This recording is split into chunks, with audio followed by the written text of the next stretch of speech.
She smiled like it was her moment. But my name was still on the footer of every slide. And legal? They don't smile unless they've already seen the logs. The conference room hummed with nervous energy, the kind that only comes when high stakes and high egos collide. It smelled like espresso, cold air conditioning, and tension. I sat in the third row, close enough to the stage to see every flicker of her expression, but far enough to remain invisible. For now. 3 days ago, those slides had been mine. Every graph, every phrase, every insight pulled from 6 months of work. I had checked and double-checked everything, even uploaded the final version late at night after triple confirming my access credentials through the secure login portal. I remember the flicker of the green check mark. Login history updated. Huero 3:12 a.m., that version should have been locked down. But then came the Slack ping. Quick update. Tessa's presenting on behalf of the division. Hope you're okay with that? No signature, no emoji, just that sinking feeling in my chest. Tessa. Always polished, always smiling, always one step ahead. Or behind until she wasn't. 2 nights later, I stayed late, not out of paranoia, out of instinct. Something was off. I opened the shared drive. My folder, gone. Her folder, recently modified. I clicked through. My work. Reformatted, yes. But the bones were mine. The framework, the numbers, the use cases. All unmistakably mine. I checked the logs. The timestamps didn't lie. Unauthorized access. She hadn't even masked it well. Mini panic rose in my throat, but I swallowed it. I didn't go to HR. I didn't go to my manager. I went to legal entry control, the quiet office with locked doors, glowing keypads, and people who never made eye contact unless they were serving you a subpoena. There, I said 5 words. I need my login history. 2 hours later, I had it. A crisp printout. Access logs, IP addresses, timestamps, login anomalies, everything. And yet, I didn't confront her. Not yet. The day of the summit came. She walked on stage, flawless in her blazer and heels, and began with a soft chuckle and a "Good morning, everyone." She looked down at the confidence monitor and started the pitch, my pitch, and as if she'd lived every late night that built it. The words came smoothly. My words. Rehearsed, polished, precise. In the third row, I didn't blink. I knew who else was watching. Legal had taken front row seats. They didn't clap. They didn't nod. They didn't touch their phones. 2 slides in, she made a mistake. A date wrong. A misquoted stat. Something small, but to someone who built the narrative, it screamed. One of the lawyers leaned toward the other. A whisper. A slight tilt of the head. That was my first micro win. But I needed more than that. And she gave it to me. 5 minutes later. You won't believe what made legal pause the entire summit, and what happened when they did. The air in the room shifted. At first, it was subtle, a tightening, a collective inhale that no one quite released. She had just clicked to slide 6, the one with the projected revenue curve and its delicate footnote. The footnote I had written at 2:47 a.m. with a coffee-stained notepad beside me. It wasn't just a footnote. It was the fulcrum of the entire pitch. And she skipped it. Not out of confidence, out of ignorance. She didn't know what it meant. I saw legal shift. The older one, Ramirez, opened a laptop. The other, younger, tapped on a phone, screen tilted slightly toward the older one. A low exchange, minimal, choreographed. I held my breath as the silence between slides stretched a little too long. She said, smiling. Let's move on to implementation. But the lights didn't change. Someone in the booth hadn't clicked forward. Instead, a voice came through the speaker system, smooth, professional, but loud enough to still the room. Ms. Weller, can you confirm you personally uploaded the final slide deck last Thursday at 3:12 a.m.? Her face flickered, just for a second, like someone had pulled a thread in her sleeve and she felt it unravel. Yes, of course, she said quickly. That was the final version. I did a last-minute polish. Using your own credentials? The voice didn't rise. It didn't need to. She hesitated, then nodded. Yes. Click.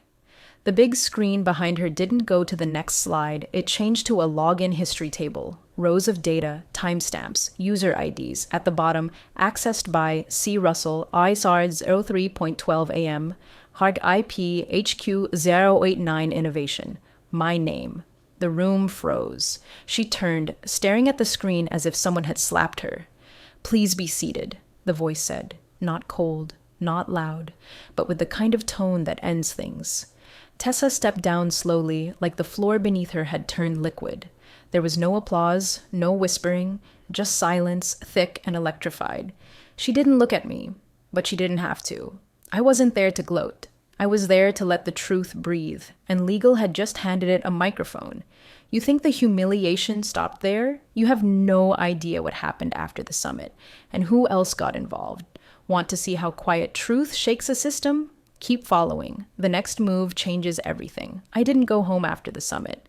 While most attendees spilled into the lobby, murmuring in hushed tones and avoiding eye contact, I made my way to the mezzanine level, the quiet floor with tinted glass doors and security keypads. Legal entry had their enclave there. I didn't have access, but I didn't need it, because they were waiting for me. Ramirez held the door open with 2 fingers. His expression didn't shift.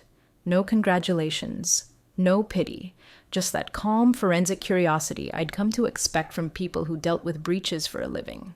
Inside, it was cold and beige, the kind of room built for neutrality, for evidence, not emotion.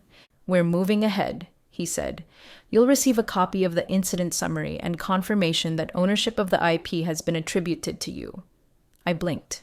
"That's it?" Ramirez gave a small shrug, then tapped a folder on the table. "For now. Her contract has a clause. Use of internal assets without permission violates Section 8.3. We're flagging it for compliance." Micro cliff. There was more. He slid the folder toward me. Inside, screenshots, timeline breakdowns, Slack message headers, printouts from the unauthorized access flag in the back-end system, the one I hadn't even known existed. Then he said it, almost casually. "Did you know she printed your draft 3 days prior?" My chest tightened. I shook my head. He continued, flipping to another page. "On a non-network printer. Used a local port. We only found it because the timestamp didn't align with her access credentials. It was someone else's badge." That's when I realized. She hadn't acted alone. Somebody else had swiped her in. Someone with access. Someone who knew how to make it look clean. And suddenly, this wasn't just about stolen slides. It was about collusion. About the ecosystem that protects shortcuts. And I was standing in the middle of it. "We'll need your help," Ramirez added, "to identify patterns, especially if this wasn't her first time." He wasn't asking. He was inviting me into the fold. I stared at the folder, heart pounding, because in that moment, I wasn't just a victim. I was becoming a witness. And what I found when I followed the thread, it changed how I saw the entire company. The deeper I went, the more the shine peeled off. At first, I thought Tessa had acted alone, a one-time theft, maybe driven by desperation or ambition, but the evidence trail said otherwise. The local print job wasn't a fluke. It was a routine, a habit. Someone else's badge had been used at 02:58 a.m. on the 18th, just 14 minutes before my login. Not an accident, a relay. And that badge belonged to someone in facilities, a name I recognized. Bruno. The quiet guy with a walkie-talkie clipped to his vest, who always smiled and nodded when he passed, who once helped me unjam a conference room lock with a paperclip and a perfectly timed joke. He was friendly, invisible, forgettable, the kind of person who moved through corridors like a ghost. But ghosts don't just open restricted printers and vanish, not unless someone asked them to. I asked Ramirez about him. "He's being interviewed," was all he said. Not suspended, not fired, just interviewed. The next morning, I found an envelope in my locker. No name, no handwriting. Inside, a single printed page. No letterhead, no signature. Just a message. "She's not the only one. Check Q3 upload logs, innovation decks. July 9th, 2:11 a.m., same badge, different project." My hands went cold. I raced to an open workstation, logged in, accessed the Q3 archive, and there it was. A mirrored pattern. Same IP, same access, different victim, different thief. This wasn't a one-off. It was a pipeline, and it had been working under everyone's noses for months. I sat back in the chair, pulse thumping in my ears. It wasn't just about me anymore. This was a blueprint of how talent gets erased, one badge swipe at a time. I looked around the empty floor. And I made a choice. If they were running a shadow operation under the guise of collaboration, I wasn't going to expose them with noise. I'd expose them with receipts. What happened next made me question who else had known and why nobody had spoken up. I started digging like my career depended on it, because suddenly it did. The first thing I did was pull every login history report from the secure server, not just mine, not just Tessa's. I requested timestamps, badge scans, and device IDs for the entire innovation division for the past 6 months. It felt excessive, paranoid, until the patterns started screaming. Tessa's access always followed a familiar rhythm: late-night logins, minor edits, strategic re-uploads. But she wasn't alone. There were 2 other names whose credentials popped up in the same windows of time. One belonged to a junior analyst who had supposedly quit last quarter. The other, a project manager on maternity leave, except their badge IDs had been used at 3 a.m. and the system hadn't flagged it. Because technically, no rules had been broken, just bent into shapes the system wasn't designed to detect. I laid out the evidence on a timeline in Excel, each line color-coded by name, IP, and location. I wasn't just building a case, I was building a map of internal decay. And at the center of that map, Director M. Hendricks, the same one who once told me, "We reward initiative here." Except now, initiative looked a lot like orchestration. I didn't run to HR, I knew better. I sent the file directly to compliance using the encrypted whistleblower portal. I didn't sign my name. I didn't need to. The data was loud enough. 3 hours later, I was called into a meeting. Not by legal, not by compliance, by the CEO's chief of staff. The conference room was empty when I arrived, but the folder on the table wasn't. Inside, a printed version of my Excel map, highlighted, annotated, and one sticky note. Come prepared to explain this. The meeting wasn't just about data, it was about silence, and who had profited from it. The room was too quiet, the kind of quiet that swallows sound and watches you squirm. I sat at the polished glass table, heart pounding just enough to feel it in my ears. Across from me, Valerie Stone, chief of staff to the CEO, crisp navy blazer, gold pen, and the kind of stillness that made even confident people overshare. She didn't offer coffee, or water, or a smile. She opened the folder, tapped twice on the printout of my Excel map, and said, "You didn't sign the report. Why?" I met her eyes. Because I didn't think I needed to. The truth should speak for itself. She didn't react, but her pen hovered, like that line had meant something. Then, "Do you know how many people opened those innovation decks before they went live?" I shook my head. She clicked a remote. The screen behind her lit up with a list. Long, familiar, names. Some I trusted, some I'd had drinks with, some I'd looped into Zoom brainstorms and CC'd in follow-up emails. Every one of them had viewed my files. Some had downloaded them. A few had edited. One had deleted a version, and the audit trail was flawless. I swallowed hard. So, this wasn't just Tessa? Valerie finally leaned forward, her voice low. It never was. She pointed to a column labeled File Reversion Suppressed Edits. These show when slides were edited but then rolled back, not erased, hidden. That feature doesn't appear in standard user logs, only admin-level logs. I blinked. Who has admin? She tapped once. M. Hendricks, director, mentor, the man who had once told me to stop making waves. Valerie clicked to the next slide. Every compromised project in the past year, he was tied to at least one phase. And then she said the one sentence that made my stomach drop. "You're not the only one who came forward." But who the second whistleblower was, that nearly broke me. Her name was Lana, the second whistleblower. The woman I used to sit next to during Tuesday stand-ups, who always brought ginger chews and wore soft cardigans with thumb holes. We'd bonded once over our shared hatred of synergy slides and the smell of reheated fish in the office kitchen. But she hadn't been around lately. Medical leave, I'd heard. Something vague.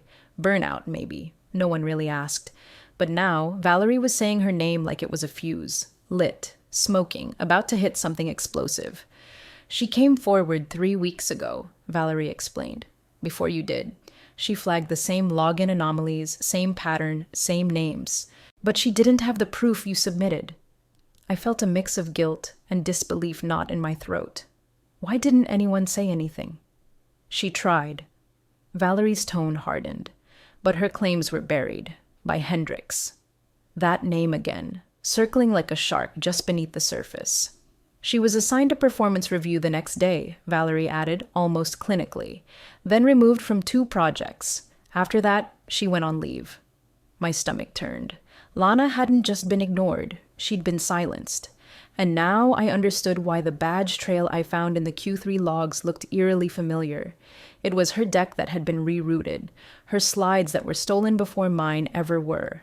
This wasn't about rivalry, it was a system, a cycle. And 2 women had found themselves on the same assembly line, built for extraction, coded in HR speak and disguised as collaboration.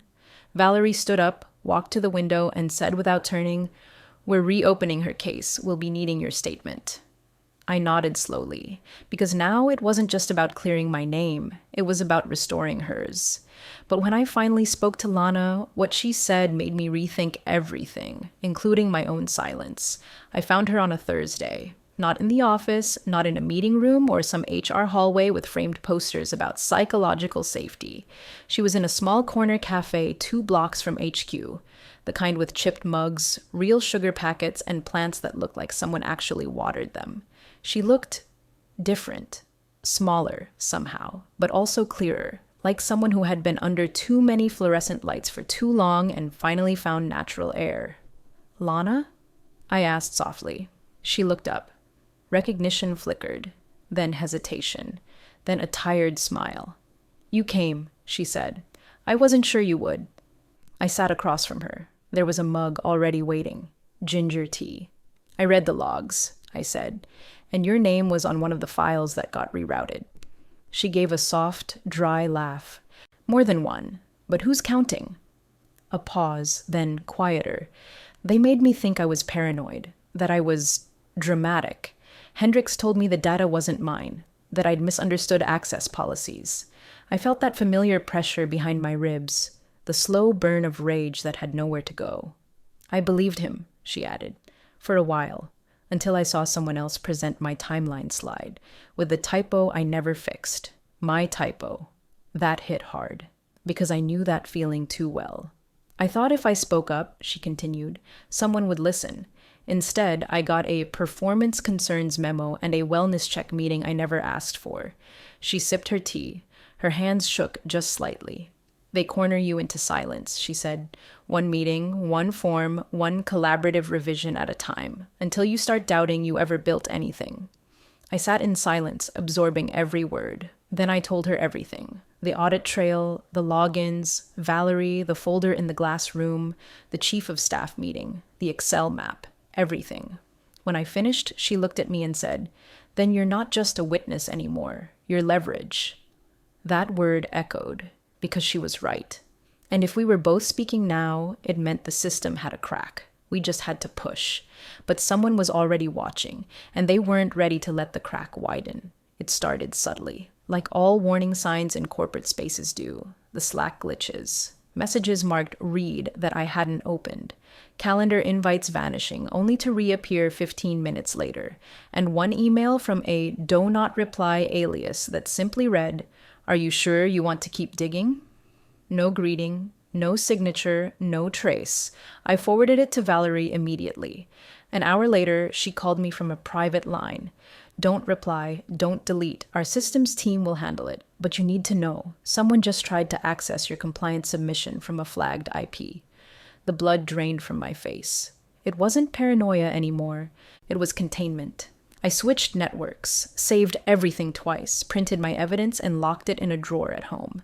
But the part that really made my breath catch? Lana messaged me. Not a call, not a voice note, just a text. "He's trying to reach me through someone else. He knows we talked. Careful." The he didn't need a name, and it wasn't just about damage control for Hendrix now. It was about survival. Because if what we were sitting on got out, it wouldn't just end his career. It would call into question how many other voices had been erased over the years, how many collaborations had been quiet extractions, how many slide decks were built by ghost authors and claimed by golden ones. I met with legal the next morning. in person. No devices, no cloud access. I handed them a manila envelope with every log, every timeline, every whispered thread I could gather. Ramirez didn't smile, but he said one thing as he closed the file. We'll move fast. Stay visible. Stay visible, not safe, not careful. Visible. It wasn't just a strategy, it was a shield. Because the moment silence wraps around you, they win. And the final blow? It didn't come from us. It came from someone they thought had everything to lose. It happened on a Tuesday, not with a press release, not with a lawsuit, not even with a memo. It happened when the CEO called an emergency town hall, something that hadn't been done since the cybersecurity breach 3 years ago. Half the company tuned in live. The rest caught it in clipped reposts, Slack threads, and silent stares across cubicles. He stood in front of the innovation wall where they used to feature Employee of the Quarter photos. The backdrop now felt ironic. He didn't open with a joke, didn't smile, just launched in. Over the past quarter, multiple internal reviews have uncovered serious breaches of intellectual property trust. These breaches were not technical. They were human. No names, not yet. But I felt the shift. The same shift from the summit. That crack in the system was now splitting open. Then came the slide. Audit trail, badge logs, side-by-side comparisons of presentation decks, timestamps, names, Hendricks, 2 senior managers, and 1 member of HR who had manually overridden an access flag. The screen paused on that name, just long enough. Gasps in the room, chats exploding online, and finally, the quote that landed like thunder. This company will no longer reward those who silence others to rise. I sat at my desk, stunned. Not because it was over, but because it had been made public. Lana texted me one word, vindicated, and I finally let the air out of my lungs. By the end of the day, my inbox held 2 messages, one from Valerie. You're being recommended for strategic lead on the new Innovation Ethics Board, and one from someone I hadn't heard from in months. I think I owe you an apology. I didn't realize. I'm sorry. But the real win, walking into the main hall the next morning, and seeing my name finally printed on the deck I built, in bold, undeniable, unedited, no footnotes, no silence, no more erasure.